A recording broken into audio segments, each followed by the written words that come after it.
하나님 말씀 보시겠습니다. 여호수아 8장 여호수아 8장 30절부터 35절인데 33절 한 절만 봉독합니다. 여호수아 8장 33절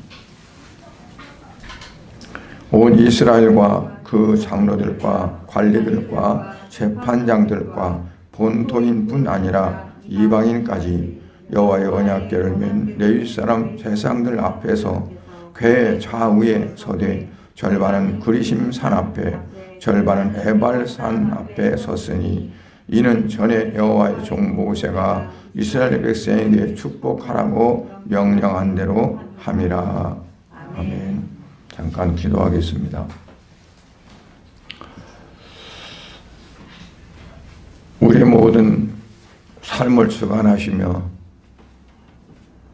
우리에게 생사복을 또한 주관하시는 아버지 하나님, 오늘 사랑하는 성도들 하여금 아버지 앞에 이 시간도 예배할 수 있도록 하나님의 전으로 인도하셔서 이 시간 머릿속에 예배게 하시니 감사를 드립니다.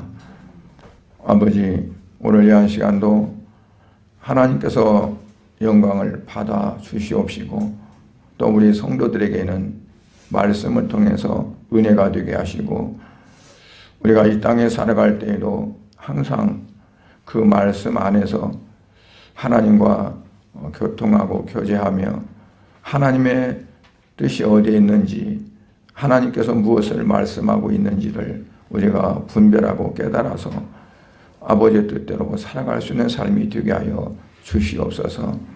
그래서 세상의 어떠한 문화나 세상의 풍조를 따라가지 않고 하나님께서 원하시는 삶을 좀 늦어도 그리고 좀 힘들어도 우리가 한 걸음 한 걸음 나아가면서 주님과 동행하는 삶이 되게 하시고 아버지여, 하나님 앞에 섰을 때에는 하나님께서 잘했다고 칭찬하시며 상급을 주시는 귀한 삶이 다 우리 성도들이 있어지도록 은혜 베풀어 주시옵소서.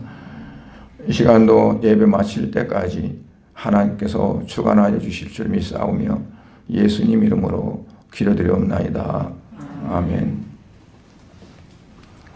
이스라엘 백성들이 여리고 성을 이제 정복해서 또한 모든 것들을 다 하나님 앞에 온전히 바치는 그러한 이제 일이 있었고, 그러나 온전히 바치지 못한 사람이 있기에 아이성 전투에서 실패를 했습니다.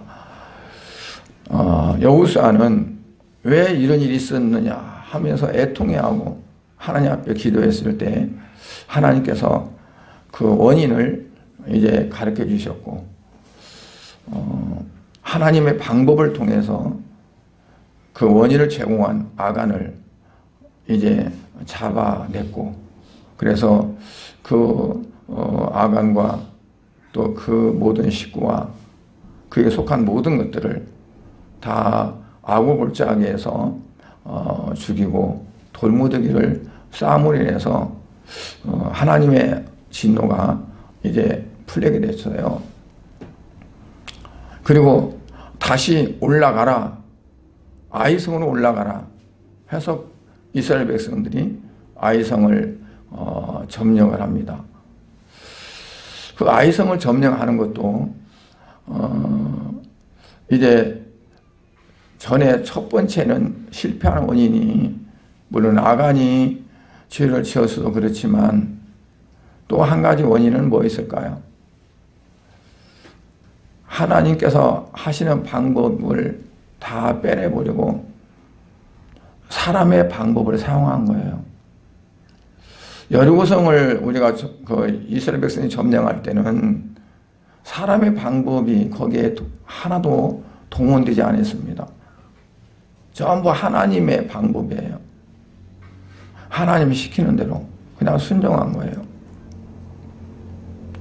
그런데 여리고성을 점령하고 나 보니까 자신이 생긴 거예요. 아, 우리도 할 수 있어. 근데 정탐꾼을 보내고 나서 보니까 아이성은 아주 조그마한 거예요. 그러니까 아주 가볍게 생각하고, 그리고 이것쯤이야 뭐. 그래서 이스라엘 그 병사 전부가 가는 것이 아니라 한 3,000명만 보낸 거예요. 그들이 가가지고 아이성 전투에서 실패를 했어요. 그래서 하나님께서 두 번째 이제 하나님이 가라고 했을 때, 그때는 어떻게 하냐면 하나님의 방법대로 해요. 그 아이성 뒤에다가 복병을 둬요. 3만 명의 복병을 두고, 그리고 그 성 앞에서 이제 이스라엘의 남은 군대가 이제 나가는 겁니다. 그러니까 지난번에 아이성 사람들이 이겼잖아요.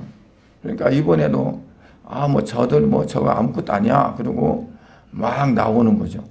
성 밖으로 나와서 공격하는 거예요. 처음에는 싸운 척 하다가 이스라엘 백성들이 도망가자, 우리 안 되겠다 그러고 막 도망가는 거예요. 그게 하나님께 하라고 하신 거죠. 그래서 도망가니까 아이성 사람들이, 성 안에 있는 사람들이 다 나와가지고 우리 같이 가서 저놈들 잡자 그러고 다 쫓아나온 거죠. 성을 비운 사이에 이제 하나님 여호수아에게 야, 이때다 그러니까 여호수아가 단창을 든 손을 아이성을 가리켜요. 그걸 신호로 해서 복병들이 나와서 성을 차지합니다. 성을 불태우고. 그러니까 이 아이성 사람들이 완전히 도간에 쥐가 된 거예요. 도망가던 이스라엘 백성이 다시 뒤돌아서 공격을 하죠. 성으로 들어가려고 했더니 성은 완전히 불타있지. 그래서 그들이 도망치다가 결국은 다 이제 이스라엘 군인들한테 잡히는 거죠. 크게 승리를 했어요. 그리고 이와 같이 승리를 한 다음에 이스라엘 백성인데 어디로 가느냐? 에발산으로 갔어요. 에발산으로. 뭐하러 에발산으로 갔냐면 여호수아가 하나님 앞에 제단을 쌓기 위해서 에발산으로 간 거예요. 오늘 30절에 보니까 그때 여호수아가 이스라엘 하나님 여호와를 위하여 에발산에 한 제단을 쌓으니, 안 띄어요. 여호수아가 이스라엘 하나님 여호와를 위하여 에발산에 한 제단을 쌓았다. 근데 에발산은 어떤 산일까요? 에발산은 이스라엘 역사에 아주 귀중한, 그리고 참 의미가 있는 그러한 산이에요. 에발산은 세겜의 북쪽에 있어요. 세겜의 북쪽에. 그래서 이 세겜은 어떤 게 있냐면 이제 이스라엘 백성들에게 하나님의 언약하신 것이 이루어졌음을 증명하는, 확실하게 확약하는 그러한 장소가 됐어요. 하나님께서는 언약하신 것은 분명히 이루시는구나. 좀 시간이 지나도, 좀 더뎌도 하나님의 언약은 이루어지는구나 하는 거죠. 이스라엘의 족장이라 하면은 아브라함 그리고 야곱을 들게 되죠. 이삭은 족장에는 안 들어가요. 그래서 대표적인 족장이라고 볼 수 있는데, 이 아브라함이나 야곱이나 이들이 세겜과 아주 깊은 그 관계가 있어요. 연관이 있어요. 먼저 아브라함을 보면은 아브라함이 갈대아 우리의 사람이에요. 히브리 민족이 아니에요. 그런데 그 아버지는 데라라고, 데라. 우상을 만들어서 팔았다고 그랬어요. 우상장사예요. 그러니까 하나님을 섬긴 것이 아니라 이방의 우상을 섬겼던 거예요. 그런데 하나님께서 그들의 인생에 찾아오셨어요. 그래서 하나님께서 너희는 이 본토, 너네 고향, 친척 다 떠나서 내가 너에게 지시할 땅, 보여줄 땅으로 가라. 그래서 그 데라가 아들 아브람, 그리고 둘째 아들의 아들 롯, 그러니까 아브람과 그 아내 사라, 그리고 롯을 데리고 이제 하나님께서 말씀하신 대로 가는 거죠. 가다가 어디에 머물게 되냐면 하란에 머물렀어요. 하란에.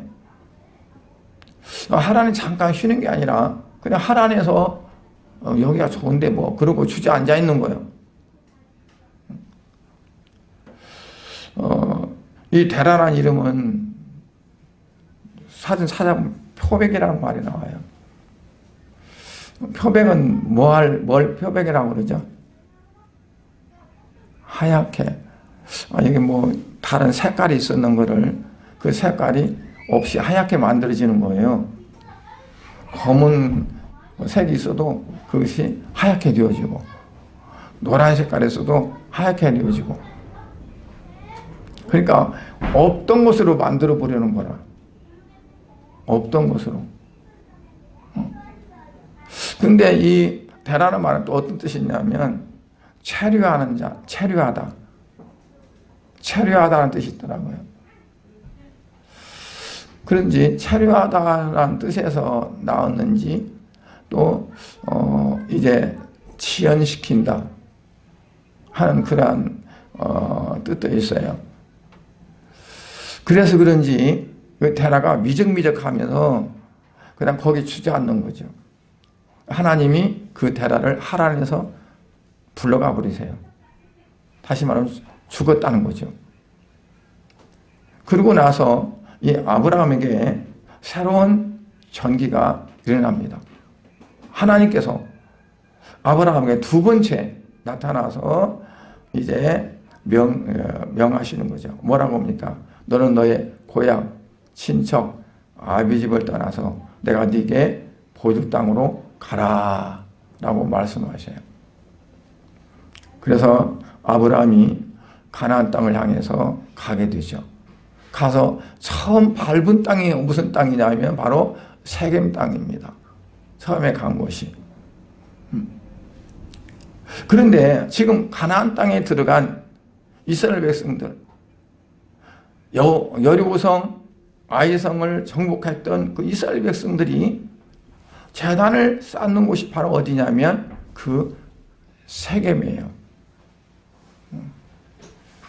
세겜, 에발산은 세겜에서 북쪽으로 이렇게 있는 그 산이 바로 에발산이에요. 남쪽으로는 그리심산이 있어요. 그리심산.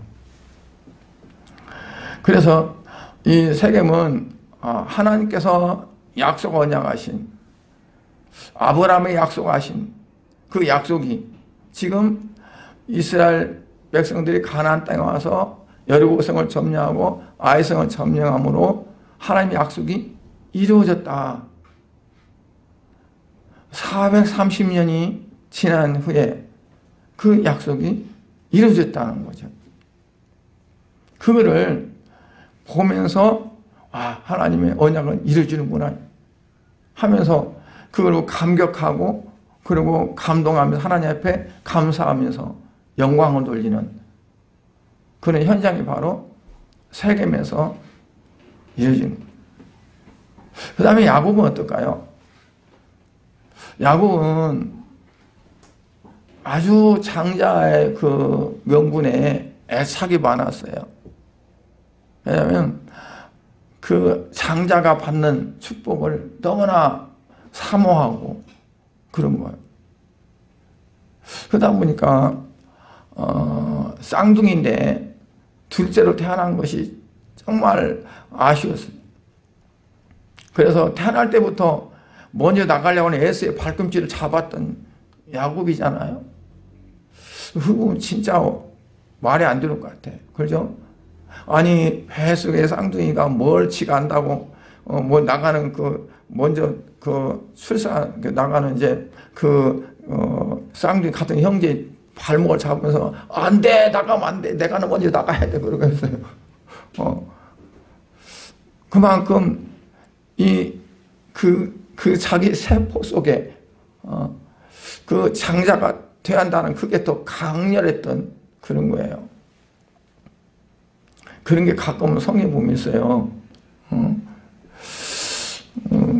베레스와 셀라. 다말에게서 난 베레스와 셀라. 분만할 때 손이 먼저 탁 나오니까 왜 안 나와? 이게 왜 나왔어? 안 들어. 그러니까 거기다가 홍시를 딱 묶고서 그래 네가 먼저 나왔다. 그러니까 손이 들어갔다잖아요. 그래가지고 걔가 뒤에 나왔어요. 뒤에 나왔어도 이제 그 뒤에 나온 게 베레스고. 근데 결국 베레스에서 이제 그 유다의 계보가 이루어져요. 근데 야곱이 그 장자의 명분을 팥죽으로 배고픈 것을 노려서 그 에서에게 팥죽을 사죠. 장자 명분을 사죠. 팥죽 주고. 근데 그때는 그게 아무것도 아니었을 거예요. 에서 입장에서 근데 문서가 있는 것도 아니고 네가 장자니라 그럼 문서가 있는 것도 아니고 그냥 그래 너 가져 그걸로 끝난 거잖아요. 가볍게 생각했어요. 그런데 그게 결코 가벼운 게 아닌 거예요. 그 아버지, 눈도 안 보이는 아버지가 장자의 축복을 하는데 어쨌든 이 야곱이 받게 되는 거예요. 야곱이 만약에 꾸미고 뭐도 해야지 변장을 해서 갔을지라도 하나님께서 아니야 그러면 어떻게 될까요? 발각돼서 축복은커녕 저주만 몽땅 받게 되는 거지. 그러니까 어쨌든 야곱이 축복을 받게 돼요. 근데 에서는 어떨까요? 내 장자 축복을 이것이 뺏어갔어. 그래가지고 그 야곱 동생을 죽이려고 할 거 아니에요. 그러니까 야곱이 도망갔어요. 그 어머니가 이러다가는 두 아들 다 이렇게 생겼으니까 피신시켰어요. 외갓집으로. 도망가다가 누스라는 곳에서 해가 저물어서 잠을 잡니다. 이 누스가 나중에는 베델이 됩니다. 그래서 원래 그 베델의 옛 이름이 누스입니다. 잠을 자다가 꿈을 꿨어요. 아니 사닥다리가 얼마나 높은지 여기 땅에서부터 하늘까지 쫙 닿는 거예요. 그런데 사닥다리에 천사들이 올라갔다 내려갔다 하는 거죠. 이야 희한하다. 그런데 저 사닥다리 꼭대기에서 하나님이 계시가요. 하나님 말씀하시는 거예요. 그런데 뭐라고 말씀하느냐? 창세기 28장 13절 하에 보면 네가 누이는 땅을 내가 너와 네 자손에게 주리니. 네가 누이는 땅을 내가 너와 네 자손에게 준다는 거죠. 그럼 15절에 보면 내가 너와 함께해서 네가 어디로 가든지 너를 지키며 너를 이끌어 이 땅으로 돌아가 할지라. 내가 네게 허락한 것을 다 이루기까지 너를 떠나지 아니하리라. 그러니까 너무나 감동적이고 감격이잖아요. 이러니까 꿈이에요. 하나님 말씀하신 거예요. 그러니까 누워있던 베고 있던 돌을 세워놓고 하나님 앞에 이제 맹세를 하는 거죠. 하나님 정말 하나님 말씀하신다 그렇게 해주시면 내가 이곳이 하나님의 성전이 될 것이고 내가 얼마를 갖든 간에 그것의 10분의 1을 내가 하나님 앞에 드리겠습니다. 그게 하나님과 하나님 언약하신 거고 그 언약에 따라서 야곱도 하나님 앞에 서운한 거고. 그런데 이 야곱이 외갓집에 갔어요. 그 라반 외삼촌이 너무 약삭빠르고 그래가지고 10번이나 그 싹을 꼬였다고 그랬어요.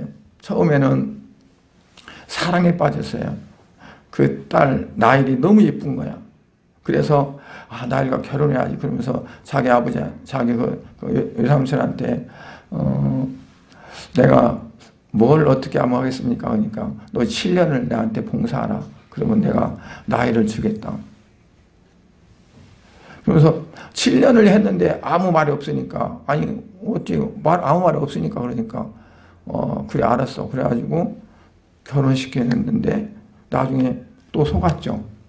큰딸이 아침에 보니까 큰딸이야. 둘째 딸 나일이 아니라. 그래서 이럴 수가 있습니까? 그러니까 그럼 7년 더해. 그러면 나일로 줄게. 그래가지고 7년을 또 봉사합니다. 처음부터 속은 거예요. 나중에 품삯을 정했어도 10번이나 속았다고 그랬어요. 하나님께서 야곱을 사랑하지 않았다면 아마 하나도 받지 못하고 쫓겨났을지도 몰라요. 그런데 하나님이 축복하셔서 그 같은 나반 그런 사람 밑에서도 많은 재물을 가지게 됐어요. 그래가지고 돌아옵니다. 돌아오다가 어디로 가느냐? 세겜으로 가게 됐어요. 세겜에서 하나님 앞에 제단을 쌓습니다. 그럼 야곱이 뭐라 할까요? 하나님께서 나와 함께 하셨고 외삼촌이 나를 이렇게 속이고 그랬어도 하나님이 내게 축복하셔서 내가 이렇게 많은 것들을 가지고 왔습니다. 그러니까 세겜은 뭐냐면 많은 시련과 어려움을 겪어왔음에도 불구하고 하나님이 약속하신 것들이 그래 이루어졌다는 것을 눈에 보이고 확인하는 하나의 현장이라고 볼 수 있어요. 세겜 장소라고 볼 수 있어요. 그런데 이스라엘 백성들이 아이성을 점령하고 지금 어디 왔냐? 세겜에 와 있어요. 하나님이 이렇게 하셨습니다 하는 거예요. 우리가 한 것이 아니라 하나님이 언약하신 거.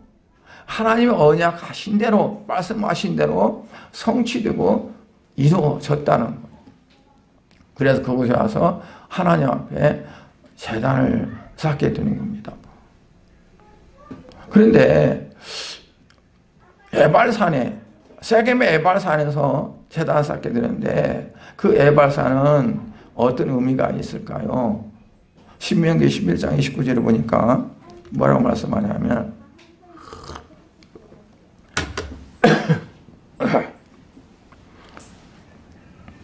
네 하나님 여호와께서 네가 가서 차지할 땅으로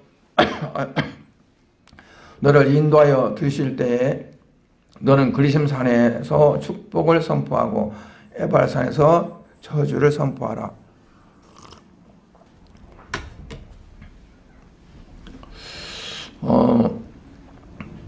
그리심산에서는 축복을 선포하고 에발산에서는 저주를 선포하라 그랬어요. 아니 그리심산하고 에발산하고 뭐가 달라서 그리심산에서는 축복을 선포하고 에발산에서는 저주를 선포할까? 뭐 잘 몰라서 여기저기 책을 막 찾아봤는데 이제 에발산은 북쪽에 있고 그리심산은 남쪽에 양지 바르고 또 있어서 에발산이 조건이 좋아서 아마 그랬을 거라 그러는데 그거는 아마 생각일 거고 하나님께서 하신 거는 특별한 이유가 없이 그냥 정한 거예요. 하나님께서 이유가 있어서 정하는 게 아니라 하나님이 정하시면 정한 것이 이유가 돼요. 어떤 사람은 택하고 어떤 사람은 왜 안 택하고 저와 여러분을 하나님이 택해서 구원하신 거는 뭐 때문에 그랬을까요? 어디가 어떻게 생겨서? 그냥 하나님이 기뻐하셔서, 에베소 보면 기뻐하신 뜻대로, 하나님이 기뻐하신 뜻대로예요. 그래서 우리가 자꾸 그런 걸 따지면 사람의 생각이 들어가요. 그러시면서 하나님은 선포와 저주를 선포하기 위해서 두 산을, 왜냐하면 세겜을 중간에 두고 세겜 골짜기를 두고 북쪽은 에발산, 남쪽은 그리심산이 있어요. 이 그리심산과 에발산이 가위바위보 해가지고 한 것도 아니고, 그렇다고 해서 어떤 지리적인 조건 막 따져가지고 한 것도 아니고, 하나님 그냥 너는 여기서 축복을 선포하고 여기서 저주를 선포하고 그렇게 정하신 거예요.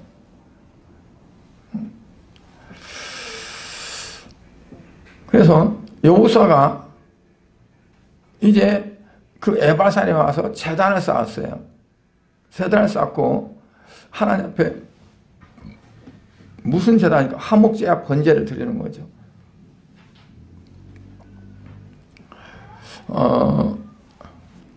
그런데 여기서 왜 그러면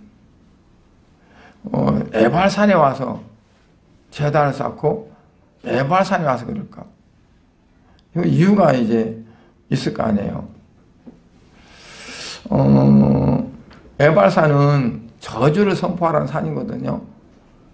이스라엘 백성들이 하나님 언약궤를 맨 제사장들이 그 산에 있어요.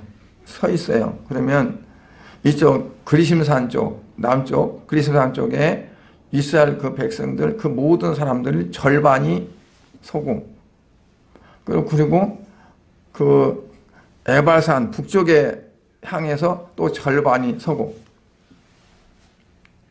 그러면 이 그리심산에 서는 사람과 에발산에 서는 사람들이 어떤 사람이 그리심산 쪽에 서게 될까요? 그리고 어떤 사람이 에발산 그쪽에 서게 될까요? 여러분들 같으면 그리심산 쪽에 서는 걸 원하겠어요? 아니면 에발산 쪽에 서는 걸 원하겠어요? 어떤 산 쪽에 서기 원하세요? 에발산 쪽에? 저주 선포하는 쪽에? 그럼 이분들이 가위바위보 해가지고 다 짝을 져서 이긴 사람이 그러면 에이 그리심산 쪽, 그리고 진 사람은 에발산 쪽 그랬을까요? 그건 아니야. 무작위 그냥 딱 잖아. 이쪽은 이쪽 가서 해요. 이쪽은 이쪽 써요. 그러니까 무슨 얘기냐면 에발산에서는 저주를 선포하라, 그리심산에서는 축복을 선포하라. 그 선포한다는 뭐냐면 에발산에서, 그 에서는 뭐냐? 알입니다. 히브리어로 알. 근데 영어로는 뭐라고 하냐? 어판이라고 해서 위에. 그러니까 에발산 위에 선포하고 그리심산 위에 선포하라는 거예요. 이건 선포하는 거를 이 산이 듣게 하라는 거죠. 그리심산이 듣게 하고 에발산이 듣게 하라. 그래서 이 선포하는 것 자체가 하나의 그 산들이 증거를 하는, 증거자가 되는 거예요. 그게 우리가 산에 가서 야호 하면 메아리 같아서 이렇게 돌아오잖아요. 근데 이들이 그 많은 군중들이 선포하면 막 울릴 거 아니에요. 울리는데 그 선포하는 그 메시지가 그 산들에 그냥 선포되어져서 그 산들에게 증거가 되어지.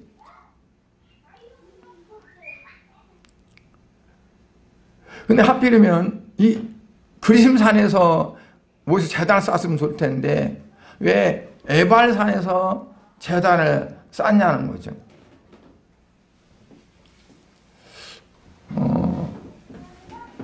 사람은 노력을 한 만큼 된다고 하잖아요. 그렇죠? 그런데 구원은 노력한 만큼 되는 게 아니에요. 노력에서 되는 게 아니에요. 그냥 하나님이 찾아오셔서 하나님이 오셔야 되는 거예요.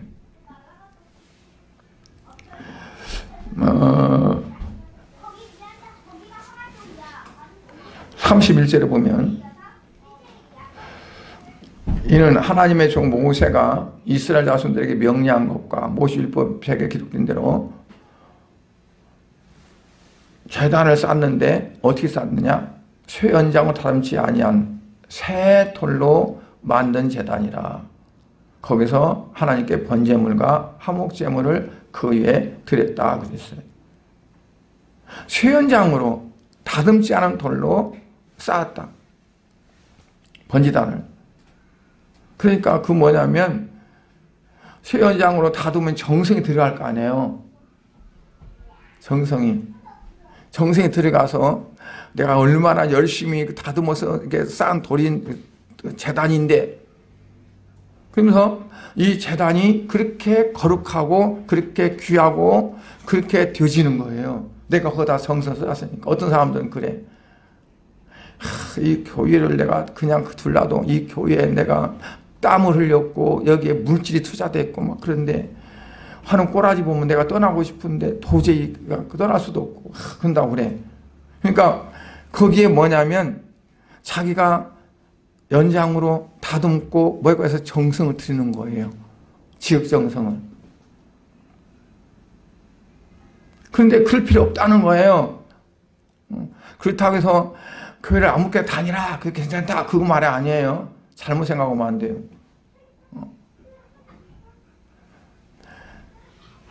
중요한 건 뭐냐면 그 위에 드려지는 제물이라는 거예요. 이 제단이 중요한 게 아니라 그 위에 드려지는 거라. 여러분, 교회에 아무리 잘 지은 교회 와서 예배 드려도 거기에 드려지는 내가 하나님이 받을 만한 제물이 못 되면 아무 쓸모가 없는 거예요.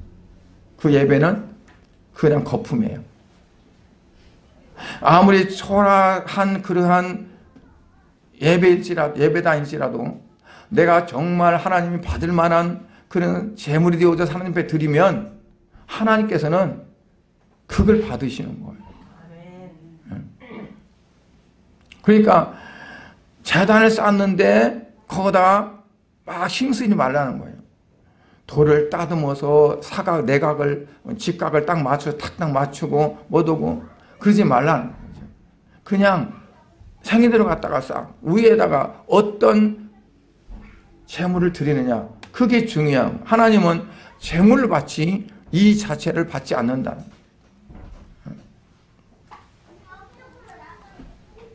그러니까 다시 말하면 교회는 어떠냐면 하나님의 자비와 용서와 긍휼로만 우리가 살 수 있는 거지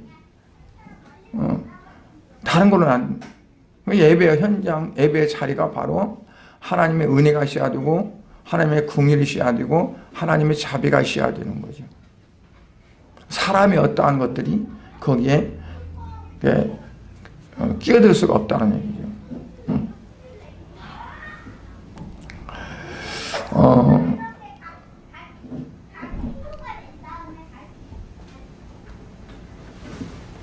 그러니까 드려지는 그 어린 양의 흘리는 피가 우리의 모든 죄를 대신했듯이 예수님께서 십자가에서 죽으신 그 보혈이 우리의 모든 죄를 사하시고 우리를 하여금 구원케 하는 그런 능력이 되고 역사가 되는 거라는 거죠. 그게 에발산의 복음이라고 볼 수 있어요. 그러니까 그리심산에서 예배드리지 않고 제단 쌓지 않고 에발산에서 드린다 할지라도 에발산은 저주에 선포되는 거지만 그러나 어떻게 해요? 비록 우리가 죽을 수밖에 저주받을 수밖에 없는 인생들인데도 우리가 예수 그리스도의 보혈을 의지하고 십자가에 죽으신 예수 그리스도의 그 자비와 긍휼과 은혜와 그 보혈에 힘입으면 그게 뭐가 되냐? 우리는 그 안에서 하나님의 귀한 생명으로 이제 되어지는 거죠. 사도 바울은 그랬어요. 로마 7장에서 내 지체한 법이 내 마음의 법과 싸워서 나를 내 지체한 법으로, 죄의 법으로 끌어가고 나를 사로잡는 것을 내가 보는도다. 그러니까 사도 바울은 봤다고 그랬어요. 뭘로 봤을까요? 믿음의 눈으로, 영안으로 보는 거죠. 내 지체에서 한 법이 나와. 지체의 법. 그게 뭐냐면 육신적인 거죠. 그래서 내 마음에서는 내가 이렇게 하나님을 믿고 내가 이렇게 하나님을 섬기하겠다는 그게 있는데 그거를 통두리째 가지고 내 지체에 있는 죄의 법으로 사로잡아오는 것을 내가 본도다. 그러면서 아무리 내가 마음이 이렇게 하려고 해도 하나님 뜻대로 살려고 해도 그게 숲으로 돌아가는 거예요. 왜냐하면 내 지체에서 그 죄의 법이 나와가지고 그건 안 돼. 지금 때가 아니야. 지금 네가 생각해봐. 네 형편이 이렇게 될 수 있겠는가. 그러면서 싹 끌어가는 거예요. 사도 바울이 탄식을 하는 거죠. 오라. 그러면서 이 곤고하다. 이 사망의 몸에서 누가 나를 건져내랴. 그러니까 어떻게 보면 정말 아무것도 할 수 없고 그런 사망의 몸에서 내가 이대로 끝날 수밖에 없구나. 그리고 끝나고 버리면 그걸로 끝나버리는 거예요. 근데 로마서 8장에서 뭐라고 하냐면 이제 내가 깨달았다는 거예요. 깨달았는데 뭐야? 그리스도 예수 안에 있는 사람들에게는 정죄함이 없다. 죄로 인해서 정죄함이 없다. 왜? 생명의 성령의 법이 죄와 사망의 법에서 너를 해방했기 때문에 그렇다는 거죠. 다른 거 아니야. 그리스도 예수 안에 있는 생명의 성령의 법이 나를 죄와 사망에서 해방시켰다. 그러니까 에발산에서 저주해야 되고 선포해야 되고 그러는데 그게 상관없어요. 하나님 앞에 제단을 쌓고 거기서 어린 양을 들여서 번제와 화목제를 드리게 되어지면 우리가 저주를 받고 사망 가운데 그도 끝나야 될 그런 인생이지만 그 모든 것들이 다 너는 죄가 없다. 동에서가 먼 것 같이 빽빽한 구름에 사라진 같이 우리의 모든 죄를 예수님이 다 담당하셨으니까 그게 아니라. 그래서 예수를 믿는 그러한 성도들은요, 어디에 가든지 어디에 살든지 상관이 없어요. 어떤 사람들은 다 날짜 받아서 이사도 가고 그리고 동서남북 파서 가고, 왜냐하면 잘못 가면 큰일 나. 저주받아. 잘못 가면 안 돼. 그러니까 다 날짜 받고 뭐 동방으로 가면 귀인이 있다고 그러고 뭐 어찌고 그러니까 딱 이렇게 맞춰서 가요. 그러나 예수를 믿는 성도들은 어디에 살든지, 아브라함은 네가 택해가라. 너가 동으로 하면 너가 우로 하면 나는 좌할 것이고 네가 좌하면 나는 우로 할 것이다. 아브라함은 상관이 없어요. 왜? 하나님이 함께 하시니까. 내가 어디에 있든지 하나님이 함께 하시면 되는 거죠. 그래서 우리는 뭐 안면 사람들 손 없는 날 택한데 손이 뭘까요? 손 없는 날. 옛날에 무서운 병이 있는데 그 손님이라고 있어요. 그러니까 손 없다는 어떤 악한 것들이 나를 해치는 어떤 그런 것들이 없다는 걸 말할 거 아니에요. 근데 그런 것이 상관이 없어. 왜? 나는 그리스도 안에 있으니까. 그리스도 안에 있으면 정죄함이 없어요. 죄와 사망의 법에서 나를 다 해방시켜요. 그게 바로 에발산에서 저주를 선포하는 곳이요, 사람들이 꺼내는 곳이에요. 싫어요. 그리심산은 다 선포해. 그래서 요한복음 4장에도 보면 그 수가성의 여자가, 우리는 이 산에서 예배하는, 이 산은 그리심산을 말하는 겁니다.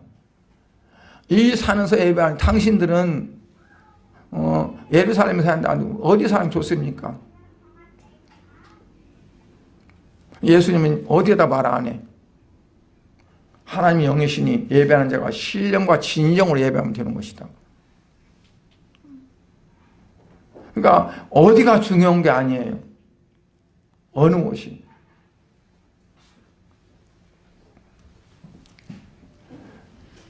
찬송가 보면요, 이런 게 있어요.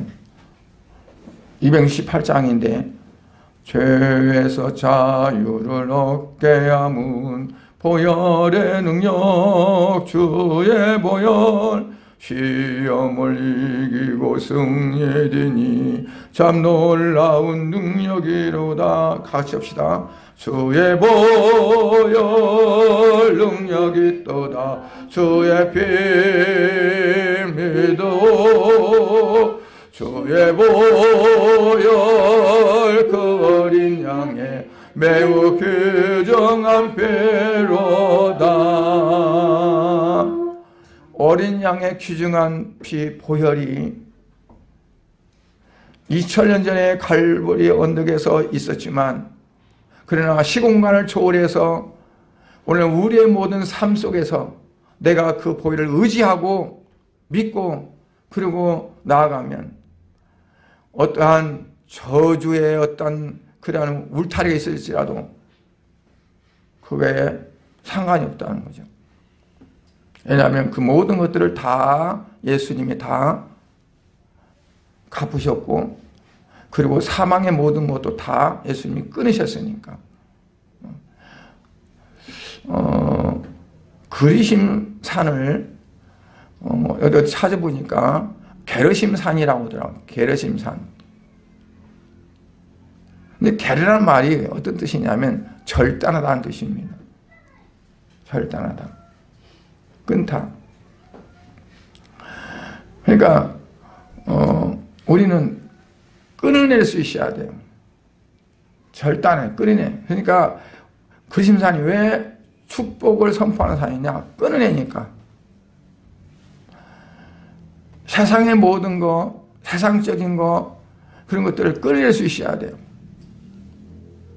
생각도 악한 생각이 자꾸 오면 끊어낼 수 있어야 돼요. 습관도 잘못된 습관이 있으면 끊어낼 수 있어야 돼요. 그게 안 되면 우리가 바르게 신앙생활을 할 수가 없어요. 그래서 그리심산을 게르심산이라고 하는데, 그 게르란 뜻이 절단하다, 끌어내다라는 그런 뜻이더라고요. 축복보다 더 중요한 것은 뭘까요?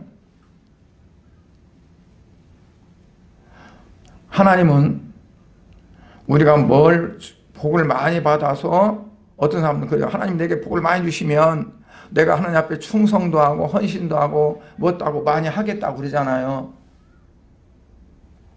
그리고 하나님께서 뭐라고 하실 것 같아요?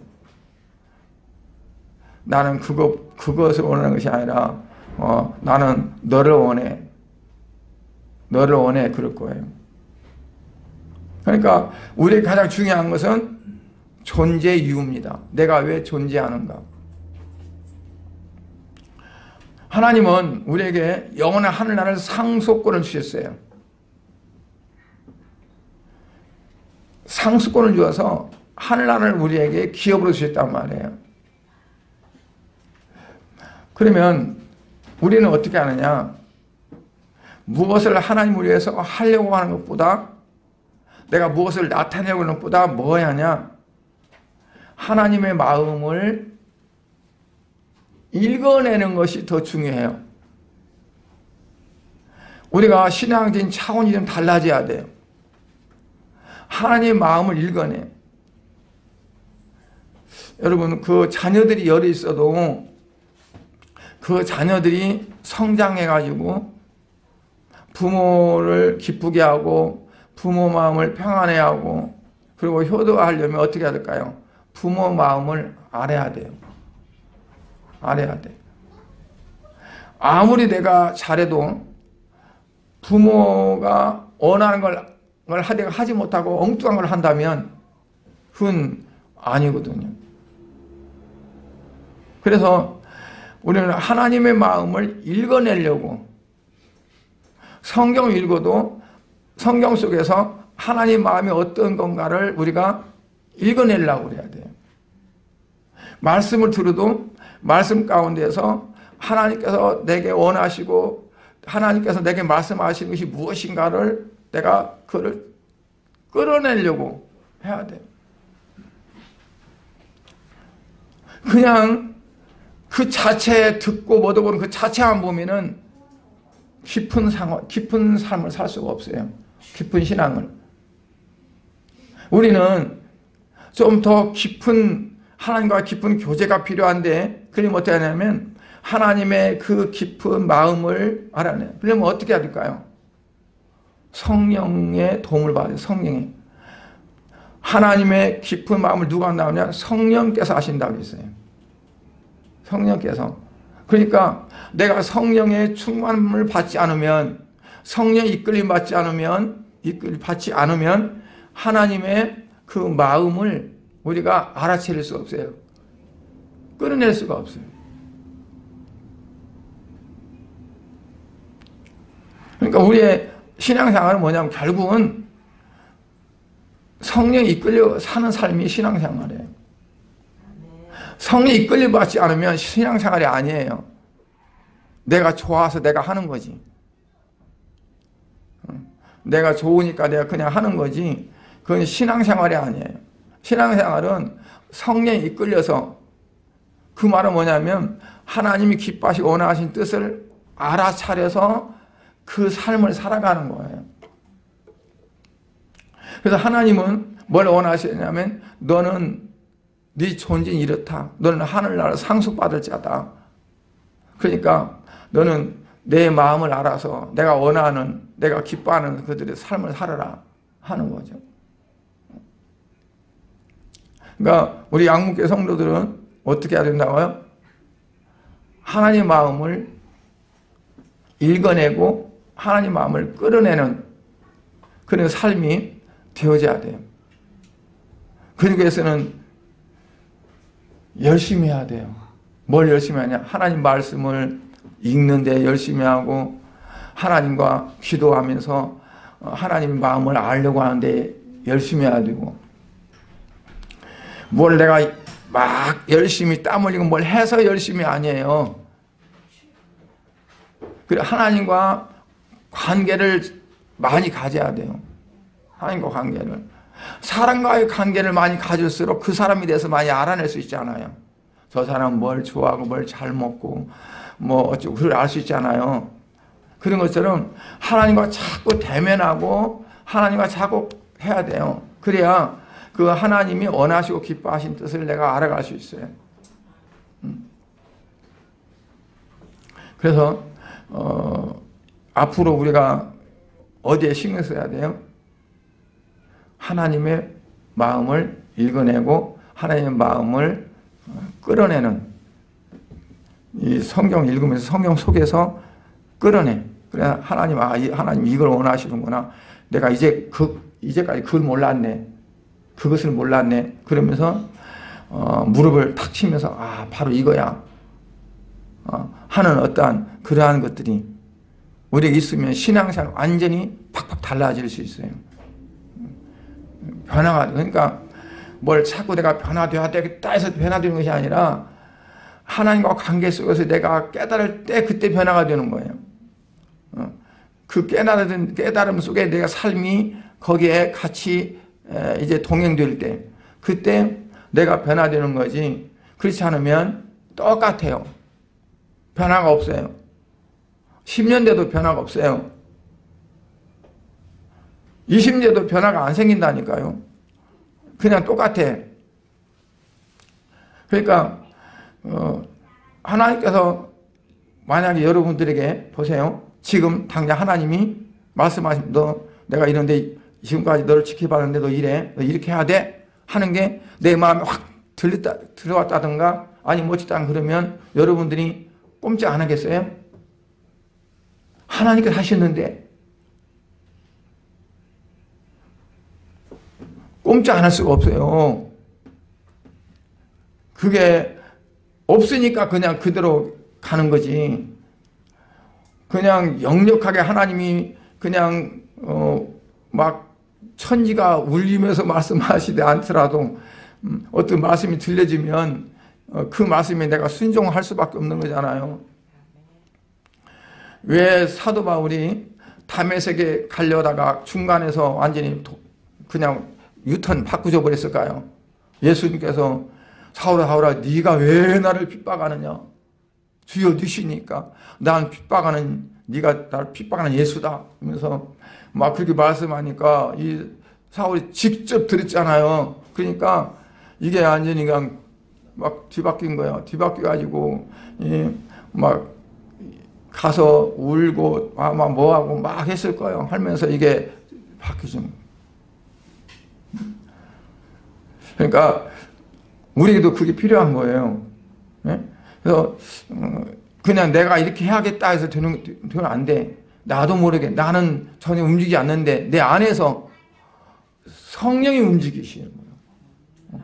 하나님 움직이시는 거예요. 그래서 나를 가만 안 두는 거야. 이렇게 됐을 때 이게 변화가 되어져. 그래서 정말 나도 모르게 달라지는 그런 삶이 되거든요. 그래서 이러한 체험이 여러분 모두에게 있어지기를 주의 이름으로 축복합니다. 기도하겠습니다. 하나님 아버지 은혜를 감사드립니다. 오늘 말씀 속에서 에발산의 복음에 대해서 말씀을 드렸습니다. 에발산을 저주하는 산으로 지목했지만 그러나 그곳에서 제단을 쌓고 하나님 앞에 번제와 화목제를 드렸습니다. 우리는 저주받아 죽을 수밖에 없는 그런 인생들이었지만 어린 양이신 예수님께서 십자가에서 죽으시고 우리 대신에 모든 피를 다 흘리셔서 우리의 모든 죄를 다 사하심으로 이제는 그리스도 안에 있으므로 죄와 사망의 법에서 벗어났고 이제는 온전히 하나님의 가장 귀한 자들이 되어져서 하늘나라를 상속받을 자로 되어졌습니다.